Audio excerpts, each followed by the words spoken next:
Enfants de Dieu, que la gloire de Dieu soit avec vous ce matin, que sa fidélité soit manifestée dans votre vie, que vous voyez sa main en action ce matin au précieux nom de notre Seigneur et Sauveur Jésus-Christ.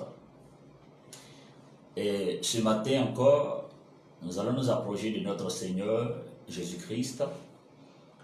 Alors l'Éternel veut nous édifier, veut nous orienter, veut nous faire du bien ce matin. Aujourd'hui, nous allons traiter un sujet important, mais sensible. Sensible au point où on n'en parle pas toujours. Mais le Seigneur veut que nous en parlions ce matin, alors nous allons en parler. Et notre message de ce matin a pour thème comment reconnaître un véritable serviteur de Dieu. Aujourd'hui, il y en a tellement. Donc, il est important de connaître qui sont ceux qui sont réellement de Dieu et ceux qui servent une autre divinité. Donc, c'est tellement important de le savoir. Parce que si on ne cherche pas à savoir, nous allons penser que nous sommes en train de servir Dieu. Or, nous sommes en train de servir une autre divinité qui n'a rien à voir avec notre Seigneur et Sauveur Dieu, le roi des rois dont la Bible parle.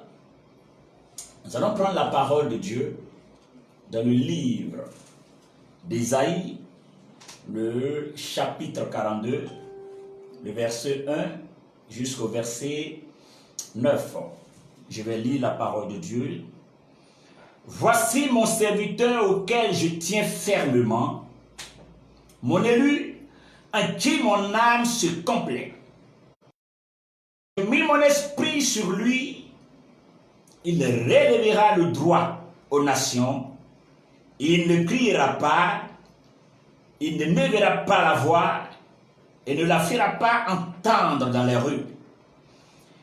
Il ne brisera pas le rosseau broyé, il n'éteindra pas la mèche qui faiblit, il relèvera le droit selon la vérité, il ne faiblira pas, ni n'estivera, jusqu'à ce qu'il ait établi le droit sur la terre, et que les îles s'attendent à sa loi.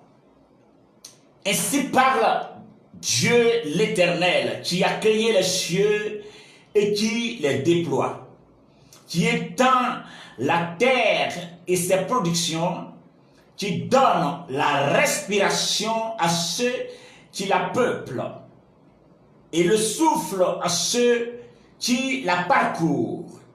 Moi l'Éternel, je t'ai appelé pour la justice et je te prends par la main, je te protège, je t'établis pour faire alliance avec le peuple, pour être la lumière des nations, pour ouvrir les yeux des aveugles, pour faire sortir de prison les captifs et de leur cachot les habitants des ténèbres. Je suis l'Éternel, c'est là mon nom. Je ne donnerai pas ma gloire à un autre, ni mon honneur au statut. Voici que les premiers événements se sont accomplis. Je vous en annonce de nouveau avant qu'ils ne soient en germe. Je vous les entendre. Alléluia.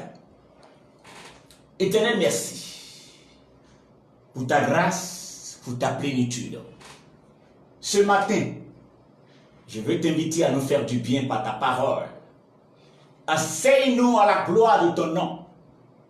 Au nom de Jésus-Christ. Amen. Que le nom du Seigneur soit béni. Alors, comme je le disais tout à l'heure, notre message de ce matin a pour thème comment reconnaître un vrai serviteur de Dieu. Le texte que nous venons de lire, c'est vrai que est une prophétie du prophète Ésaïe parlant de notre Seigneur Jésus-Christ Mais Jésus-Christ est notre modèle. Étant notre modèle, nous devons faire comme lui. Et nous sommes appelés chrétiens. Chrétien qui veut dire comme Christ, qui veut dire petit Christ, comme vous le voulez. Alors nous devons vivre comme Christ. Et c'est ainsi que Christ a vécu. Nous qui sommes appelés à le servir, nous qui sommes en train de le servir dans notre vie et consacrés à son service, nous devons suivre l'exemple de notre Seigneur et Sauveur Jésus-Christ. Et donc si je sers le Seigneur et que je ne fais pas selon notre modèle parfait, je ne cherche pas à le faire selon la volonté de Dieu, selon le plan établi par notre Seigneur Dieu, à partir de ce moment-là, il y a un problème. Alors, j'aborde ce thème non pas pour, je dirais, parler mal de certains serviteurs de Dieu, pas pour calomnier, pas pour, je dirais, injurier, pas pour dénigrer, pour dire celui-ci est mauvais, celui qui est bon, non, non, non. Mais il est quand même important que nous soyons orientés. Pourquoi nous devons être orientés? Parce qu'aujourd'hui, lorsque tu dis je suis pasteur, bon, oh, voilà, c'est eux encore. Les charlatans là, ce sont des gros menteurs. Ce sont des personnes qui se servent de la naïveté des gens pour pouvoir voler leur argent. Ce sont des menteurs, ce sont voilà, du n'importe quoi. Dès que tu dis je suis un pasteur, automatiquement, l'image qu'on a de pasteur commence à tomber. C'est un faux, c'est un menteur, c'est je dirais, celui qui cherche des femmes de gens, celui qui crée complètement la zizanie entre des familles, celui qui donne des révélations pour diviser des familles, c'est encore les pasteurs, oui, des menteurs, ceux qui n'ont pas envie de travailler, ceux qui profitent de la naïveté des gens, plusieurs, je dirais même le monde entier, ne voit pas ce que les hommes de Dieu font concrètement. Vous voyez? Je dirais même que c'est quand même un peu ingrat.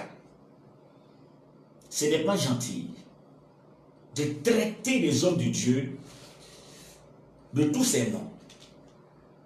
Vous savez, dans cette vie, il y a le bon et le mauvais en toutes choses. Dans chaque institution, il y a un bon et il y a un mauvais.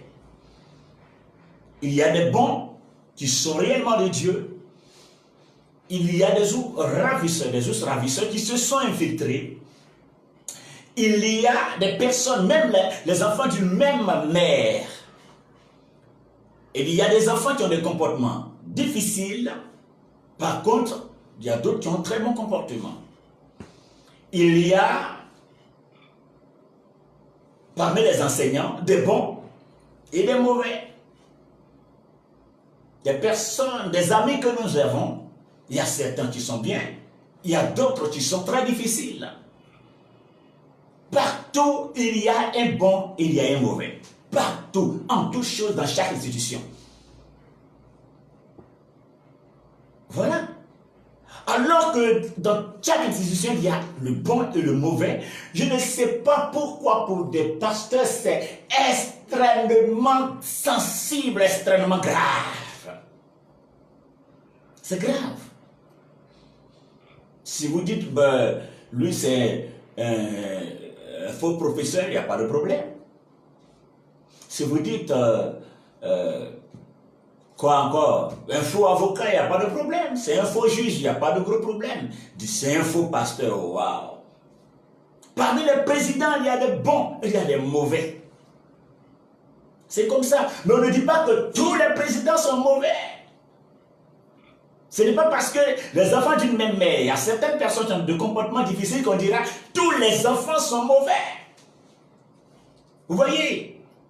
Vous voyez l'erreur? On ne voit pas le sacrifice. En réalité, le monde ne voit pas le travail que les pasteurs font. Les pasteurs font tellement de choses, mais le monde ne le reconnaît pas.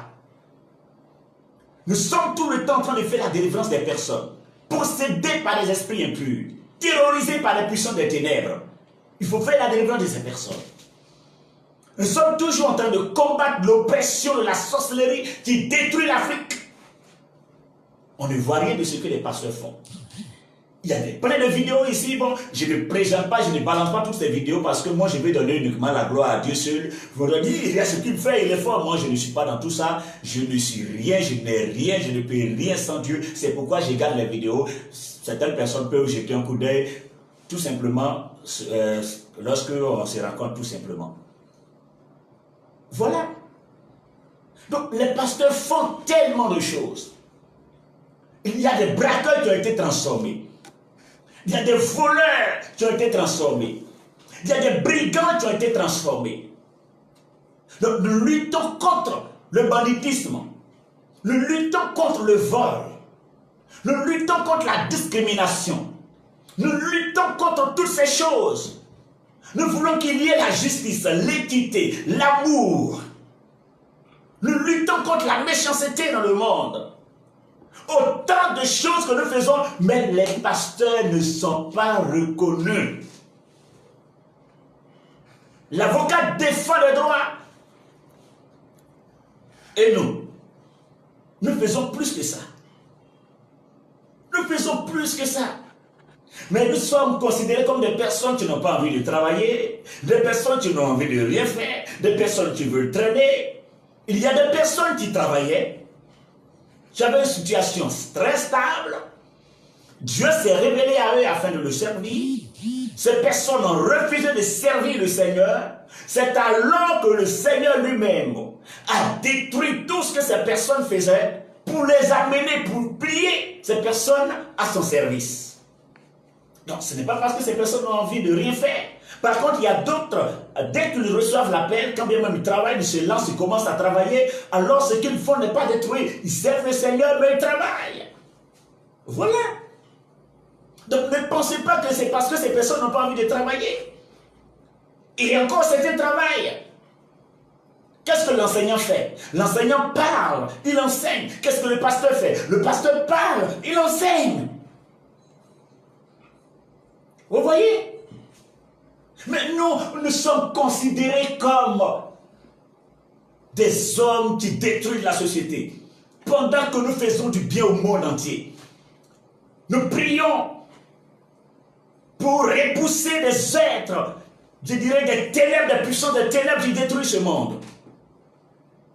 Nous prions contre les accidents. Nous prions contre des choses graves qui arrivent tout le temps. Alors certaines personnes, vous priez, voilà le coronavirus est arrivé, on ne vous voit pas en œuvre, on ne vous voit pas en action, on ne vous voit pas en train de prier pour repousser le coronavirus. Le coronavirus, pourquoi on ne prie pas pour que le coronavirus disparaisse en un clin d'œil? Mais nous plaidons afin que Dieu fasse grâce. La prière que nous faisons, que nous plaidons que Dieu fasse grâce. Pourquoi? C'est à cause de la méchanceté du monde. C'est vrai, ce sont des personnes qui se sont assises pour fabriquer afin de pouvoir faire du mal au monde. Mais Dieu s'est servi de cela pour pouvoir juger le monde. Donc, à cause de la méchanceté du monde, Dieu souffle un vent de châtiment. C'est un châtiment. Alors que c'est un décret de Dieu, on ne prie pas contre pour dire je te brise, l'esprit de coronavirus, je te brise. Tu vas briser, il est là. Alors qu'est-ce qu'il y a fait? Seigneur, nous plaidons. C'est vrai que le monde entier a péché. Des hommes qui sortent avec des hommes, des femmes vont avec des femmes. Aujourd'hui, des personnes se marient avec des animaux. C'est-à-dire que ce que les animaux ne font pas, nous on le fait. L'homme est devenu plus grave qu'un animal. On s'en fout de Dieu. On méprise, on insulte Dieu. Je m'en fous de Dieu. Où est ton Dieu? Il n'existe pas. Et vous dites que, en fait, après tout ça, Dieu ne doit rien dire, il doit laisser les choses comme ça. Il faut qu'on vous souffre pour qu'on arrive à comprendre qu'il y a un Dieu quelque part. Alléluia. Donc nous prions pour toutes ces choses. Mais malheureusement, beaucoup de personnes ne voient pas ce que les hommes de Dieu font. Ce qui n'est pas intéressant, c'est qu'il y a des personnes qui se sont infiltrées pour faire le mal.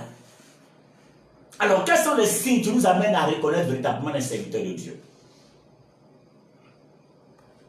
Voici ce que Jérémie, Isaïe a souligné. Il y a autant de signes. que nous allons commencer tout à l'heure à les relever.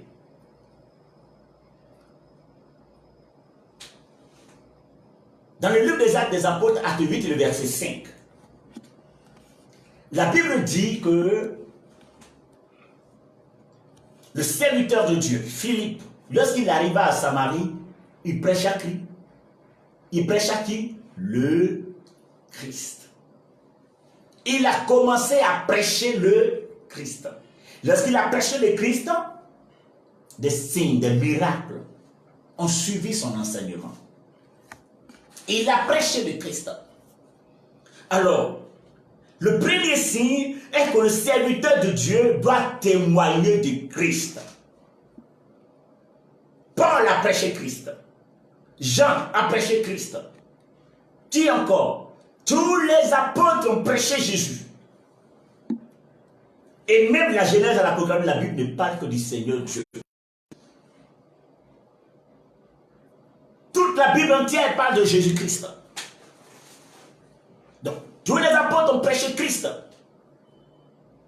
Donc, le serviteur de Dieu doit prêcher Christ. Donc, qu'est-ce que ces pasteurs prêchent?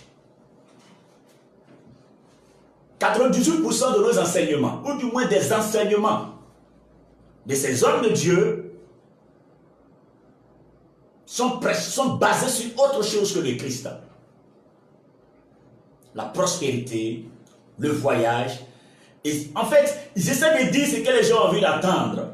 Tu veux voyager, tu vas prospérer, tu vas te marier, je vois ton voyage, je vois...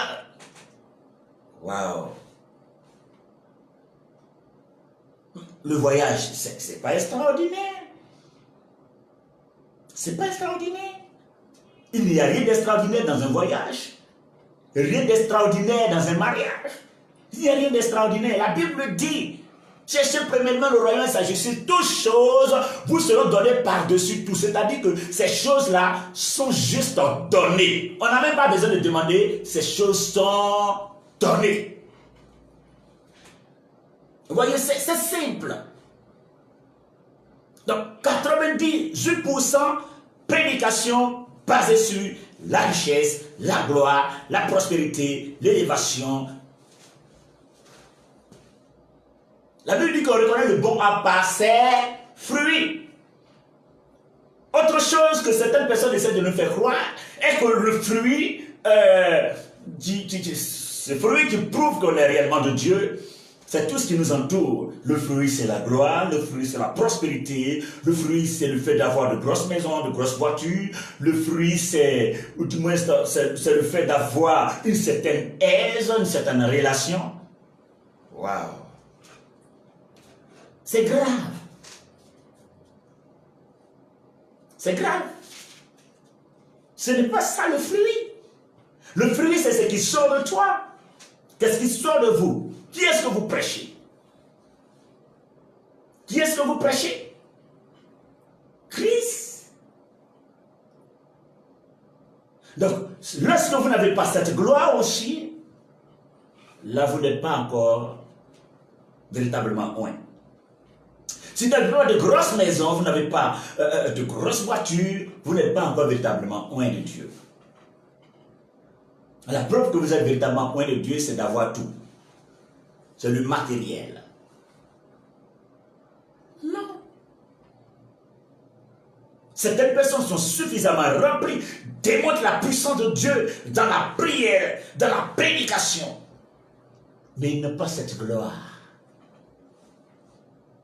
Mais ce sont des personnes qui sont puissamment utilisées par Dieu. Voilà.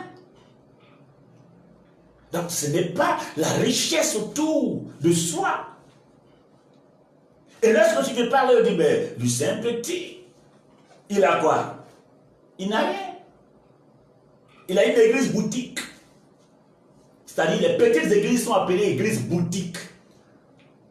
Pourtant, c'est là que ça a commencé. Cette église boutique, c'est là que certaines personnes qui ont de grandes églises aujourd'hui, c'est là que ça a commencé.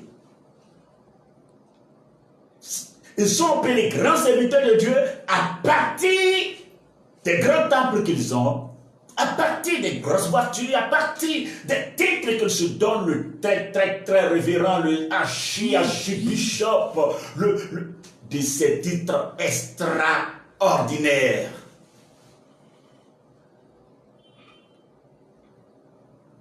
Prêchons Christ. Bien aimé, si vous vous confiez dans le titre, vous êtes en train de sortir de la voie du Christ. Vous finirez par vénérer un homme et laisser le Christ. Ne suivez pas les titres, suivez le Seigneur Jésus-Christ. C'est lui notre modèle. C'est lui le modèle parfait que nous devons suivre. Alléluia. Donc, premièrement, il doit prêcher Christ. Christ. On témoigne de Christ. On rend témoignage de sa résurrection. Chose que certaines personnes n'ont pas envie d'entendre. Non, Jésus est ressuscité. Non, non, non, non, non. Il est mort sur la croix, il est ressuscité. Non. Sur le visage de notre personne, Jésus n'est pas mort sur la croix. Vous vous trompez. Wow. Quel est ce Dieu qui va prendre le visage de Jésus-Christ pour mettre sur le visage d'une autre personne afin que cette personne innocente soit crucifiée, soit tuée, cadeau? Quel est ce Dieu qui pourrait faire une telle méchanceté? Vous voyez? Il est réel. Je te rendrai le témoignage de ma vie un jour. De cette incrédulité grave. Jusqu'à ce que le Seigneur se révèle à moi. C'est réel. Prêchons Christ. En dehors de ça, la Bible dit, en Galates 5, verset 22, mais le fruit de l'esprit, et on le cite, l'amour, la bénignité, le fruit de l'esprit, la tolérance, la tempérance, la patience, c'est ça le fruit de l'esprit. Alors que le chapitre que nous avons lu tout à l'heure, Ésaïe nous dit que le serviteur de Dieu a l'esprit de Dieu. Quel est l'esprit qui nous anime? Avez-vous l'esprit de Dieu? Si vous avez l'esprit de Dieu, vous êtes de Dieu. Mais si vous n'avez pas l'esprit de Dieu, vous n'êtes pas fils de Dieu. Avez-vous réellement l'esprit de Dieu? Donc, nous devons avoir l'esprit de Dieu. Et lorsque vous avez l'esprit de Dieu, il faut que les fruits de l'esprit soient en vous. Il faut qu'il y ait les fruits de l'esprit. L'amour doit caractériser tout en vous. L'amour, la patience, la tolérance, la bénignité. Voici des choses que nous avons besoin. Et ce sont des choses que Christ nous a enseignées. Qui est réellement le serviteur de Dieu? Nous sommes à une période où on a l'impression que un homme de Dieu qui n'a pas de dons de révélation pour voir, il n'est pas pasteur aussi, il n'est pas serviteur de Dieu aussi. Il faut absolument voir. Est-ce que tous ceux qui servaient Dieu autant voyaient? Tous ceux qui suivaient le Seigneur Jésus-Christ voyaient? C'est un don. Au point, toutes les personnes qui ont le don de révélation, le don de prophétie qui leur permet de prophétiser s'autoproclament prophètes. Pourtant, il y a une grande différence entre le don de prophétie et le ministère prophétique. Tous les prophètes prophétisent, mais tous ceux qui prophétisent ne sont pas des prophètes. Tous les prophètes prophétisent, mais tous ceux qui prophétisent ne sont pas des prophètes. On peut avoir un don de prophétie et prophétiser. Donc, à peine je fais un songe et que le songe s'accomplit, je suis prophète des nations. Aïe, aïe, aïe, aïe, aïe, aïe. Mettons de l'ordre nous-mêmes afin que le nom du Seigneur soit glorifié. J'ai été choqué lorsqu'en 2014, Dieu s'est révélé à moi. Et lorsque Dieu s'est révélé à moi, il me dit, regarde et l'ouvre mon esprit. Il dit, en Côte d'Ivoire, actuellement, il y a 7876 soi-disant serviteurs de Dieu.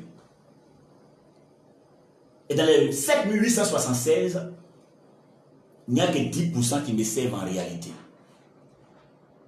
Et la plupart sont dans l'ombre. Waouh! J'ai été choqué d'entendre ça. Mais le temps vient où je vais relever le défi avec des personnes qui veulent me servir en réalité. Je vais même susciter des jeunes gens et des personnes que je vais utiliser pour faire des choses extraordinaires.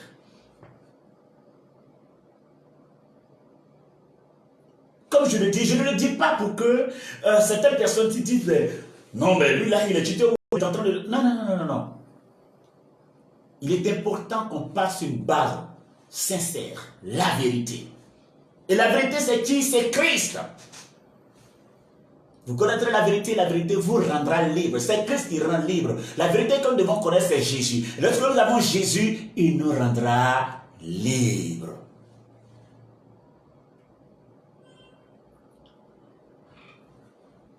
Une fois, j'étais assis, et Dieu m'a fait la grâce de recevoir plusieurs serviteurs de Dieu, non pas parce que je suis plus loin, plus fort, loin de là cette pensée. C'est juste une petite grâce que Dieu m'a fait. Et une servante de Dieu est venue me voir, me dit, homme de Dieu, il y a un serviteur de Dieu qui est passé chez moi et il m'a dit que vous avez la capacité de déceler les qualités spirituelles dans la vie d'une personne et pouvez l'aider à développer ses qualités spirituelles. Il dit oui, c'est une grâce que Dieu me fait. Il dit ok, moi je suis la prophétesse des nations, j'ai une grande église dans telle commune, j'ai fait taire le nom et son quartier. Je suis venu vous voir parce que je vois beaucoup. C'est qu'elle qui dit qu'elle voit beaucoup, elle voit tellement de choses. Dieu l'utilise puissamment, il y a des choses extraordinaires qui se produisent dans sa vie.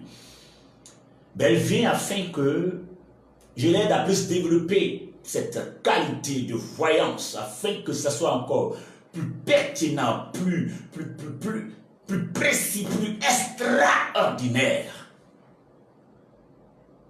Je dis bien, prophétesse des nations, je respecte votre titre, mais là, ce n'est pas Dieu qui vous utilise. Attends, toi tu es un petit, comment tu peux dire des choses comme ça? Je suis allé voir des grands hommes de Dieu, qu'elle a donné des noms que je ne vais pas les citer ici. Je suis allé les voir. Personne ne m'a dit que je suis animé d'un mauvais esprit. Et quand tu es un jeune homme, s'il vient de commencer, tu vas commencer à parler mal des gens comme ça. Non, non, non, je ne parle pas mal des gens. En fait, c'est toujours comme ça, la vérité blesse.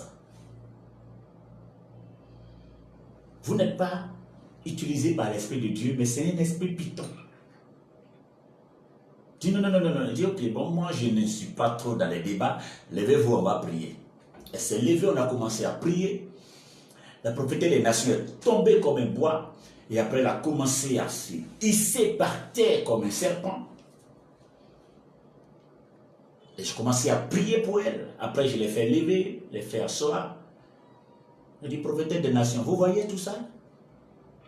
La prophétesse des nations, est-ce que vous voyez? La plus grande porte spirituelle est ici. La deuxième grande porte dans la paume. Lorsqu'une personne vous impose les mains, elle vous transmet ce qui est en lui.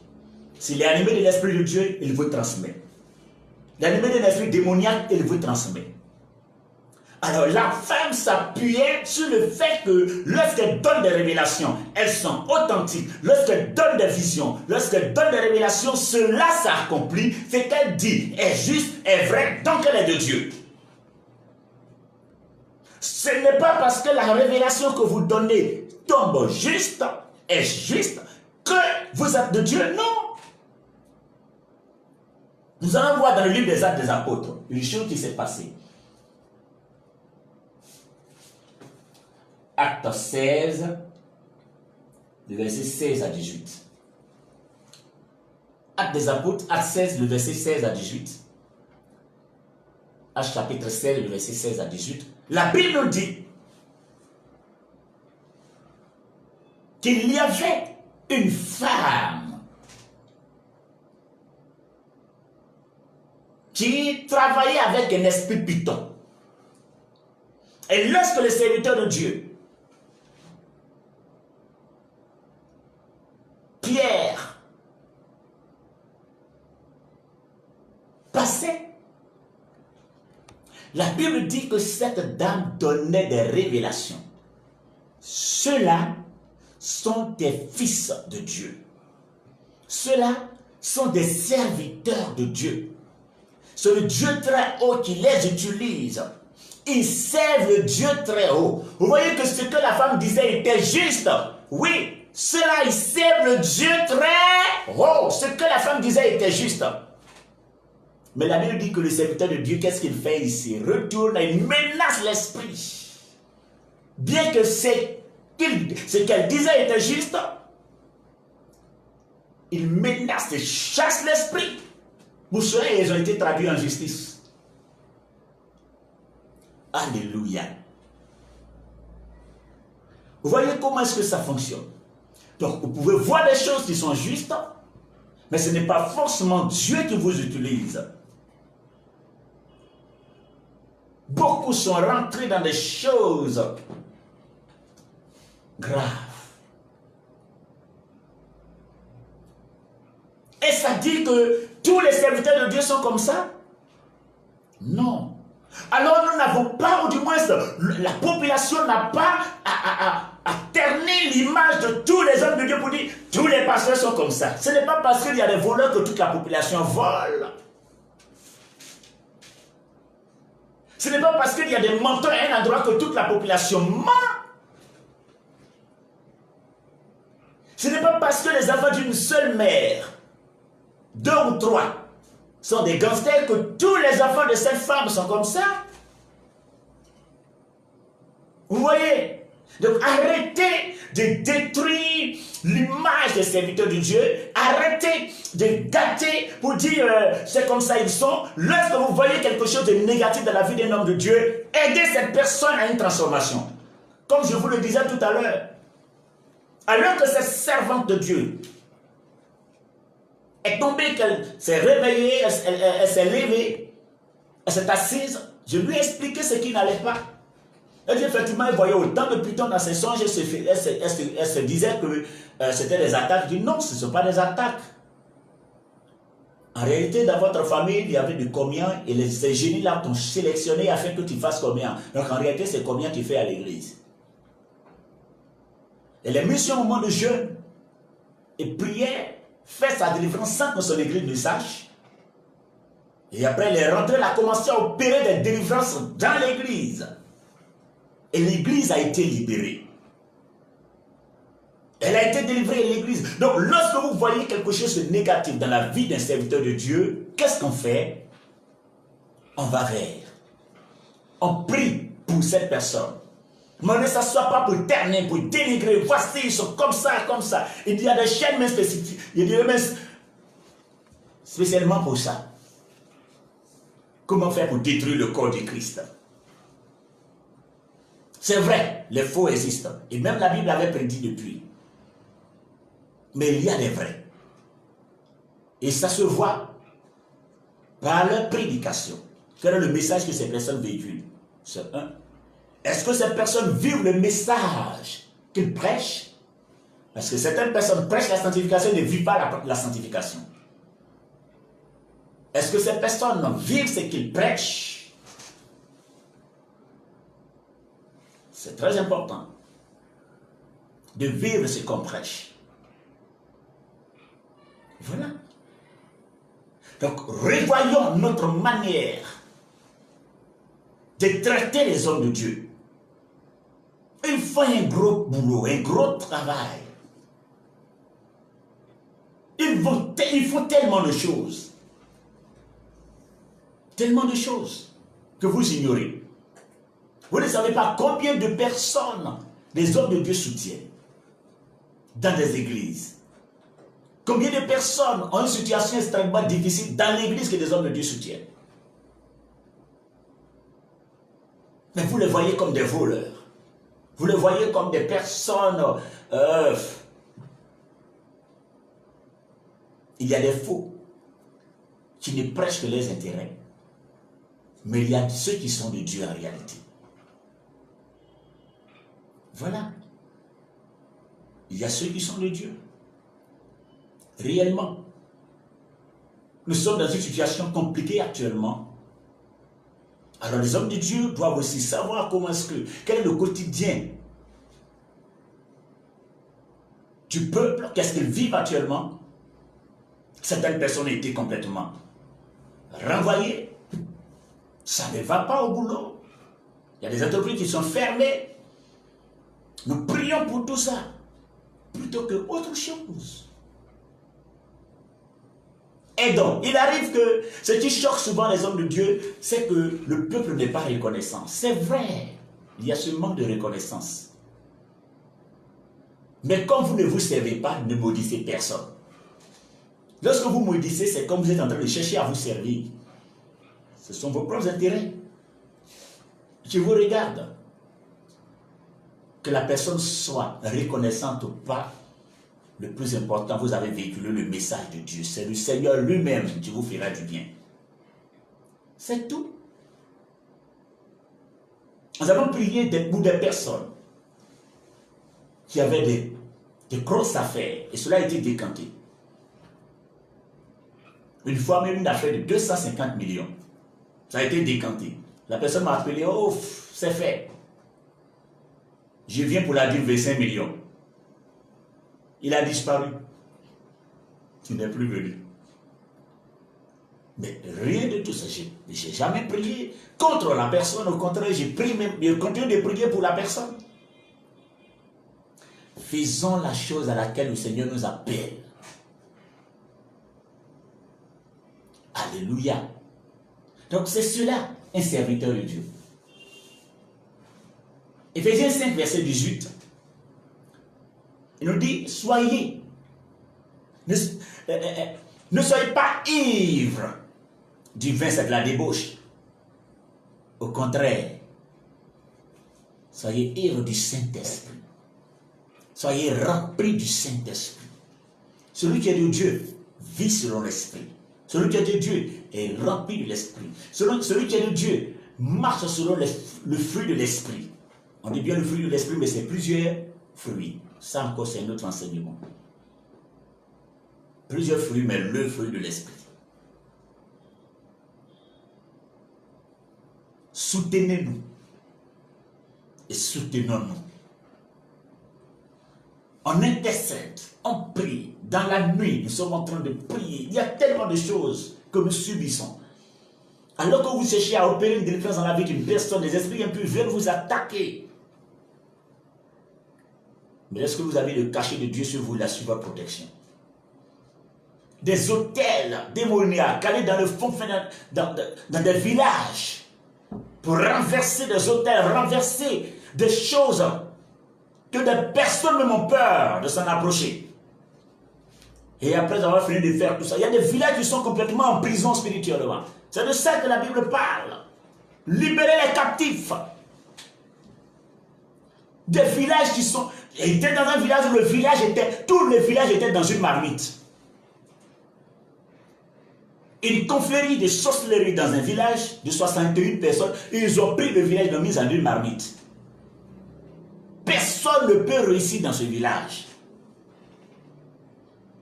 Il faut aller détruire tout ça. Après qu'on finit, oh les hommes de Dieu, ce sont des voleurs, les menteurs. Vous voyez combien de fois vous êtes difficile. Une personne qui expose sa vie. Je suis rentré dans des maisons où, dans la maison, on entend des gens parler physiquement, pas spirituellement. Des personnes parlent dans la maison, mais on ne les voit pas. Une maison hantée. Il faut chasser tous ces esprits. Après qu'on finit, on dit, oh, ce sont des menteurs, des voleurs. Vous voyez? Tous les hommes de Dieu ne sont pas forcément ce que vous pensez. Ce ne sont pas tous qui vendent, je dirais même qui ont pris l'église pour un commerce. Posez-vous la question de savoir pourquoi Jésus-Christ a renversé le commerce qui se faisait au sein de l'église. Il y avait un temple que le Seigneur Jésus-Christ renverse tout ce qui se vendait dans l'église. Aujourd'hui encore, il y a des églises dans lesquelles les choses sont vendues. Vous voyez? Miel, huile, quoi encore? Sel, l'eau. Il y a eu des moments où j'ai prié sur de l'eau. Prié sur de l'eau tout simplement et donné à une personne. Elle allait asperger dans la maison est devenue rouge comme du sang. Pendant 3 jours, elle a fui sa maison. Il y avait des choses. La maison était bâtie avec du sang. Et la maison a été désenvoûtée. Elle est venue, bon, l'eau là, comme c'est bon là, il faut consacrer en quantité et puis tu peux vendre. Elle dit, je ne vends pas l'eau. Je ne vends pas huile. Je ne vends rien. Je prêche Jésus-Christ. La Bible dit qu'il a reçu le nom qui est au-dessus de tout nom. Le nom de Jésus est plus puissant que l'huile. C'est plus puissant que toutes sortes de magie. Plus puissant que le miel. Plus puissant que tout. Il a reçu le nom qui est au-dessus de tout nom. Le nom de Jésus est plus puissant que tout. C'est vrai qu'il est important de poser des actions prophétiques, mais l'action prophétique doit être soutenue par des versets bibliques. Voilà. Alléluia. Je veux nous amener à avoir une vie plus rangée, un ministère authentique et faire la chose à laquelle le Seigneur nous appelle.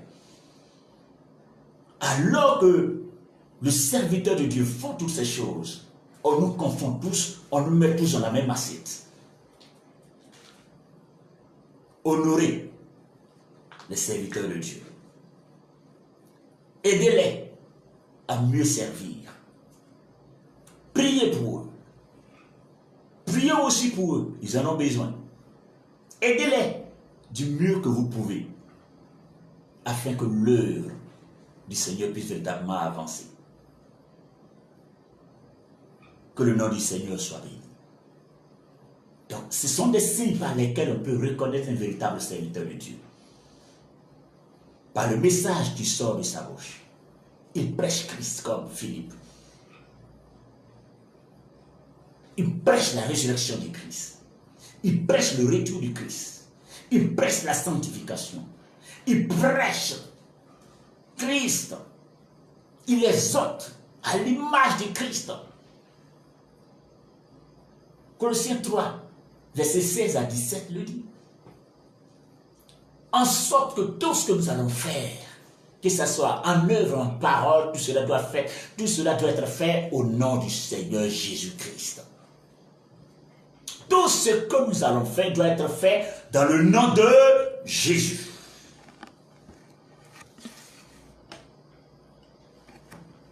Servons le Seigneur.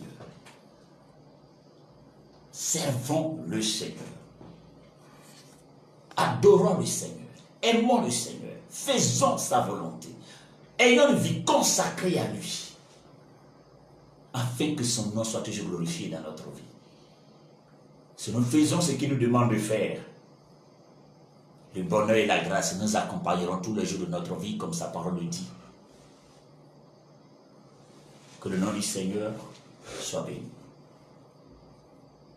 Je veux nous encourager à servir le Seigneur. Et ceux qui sont en erreur, ceux qui sont dans ces choses, il est temps de sortir de là. C'est à cause du péché que le Seigneur est en train de frapper. Mais nous avons plaidé. Il a résolu de nous faire grâce. Juste dans peu de jours, ce mauvais vent va passer. Et le monde sera libéré. J'espère qu'on aura reçu quelque chose ou on aura compris quelque chose de ce virus. On aura compris quelque chose par ce vent, par ce corona. J'espère que chacun essaie de faire son autocritique afin de pouvoir comprendre réellement quelque chose et changer de vie, changer de vision, changer de comportement. Gloire soit rendue à notre Seigneur Dieu, qui a résolu de nous faire du bien ce matin. Je vais prier pour toutes ces personnes qui sont actuellement sous la manipulation démoniaque. Que le Seigneur ouvre votre esprit, qu'il vous libère des puissances des ténèbres. Au nom de Jésus-Christ. Toutes ces personnes qui sont allées rentrer dans la magie, dans les sectes, dans du vaudou, qui ne savent pas comment faire pour se retirer, que la puissance suprême maintenant arrive à votre niveau et brise le joug de la malédiction qui est sur vous et soyez libérés au nom de Jésus-Christ. Que Christ vous libère des alliances satanées que vous avez tissées et qu'elle sauve ce monde. Repentez-vous. Cherchez Christ. Repentez-vous. Cherchez Dieu. Repentez-vous. Cherchez réellement le Seigneur. Il vous fera du bien. Que Dieu vous bénisse au nom de Jésus-Christ. Amen.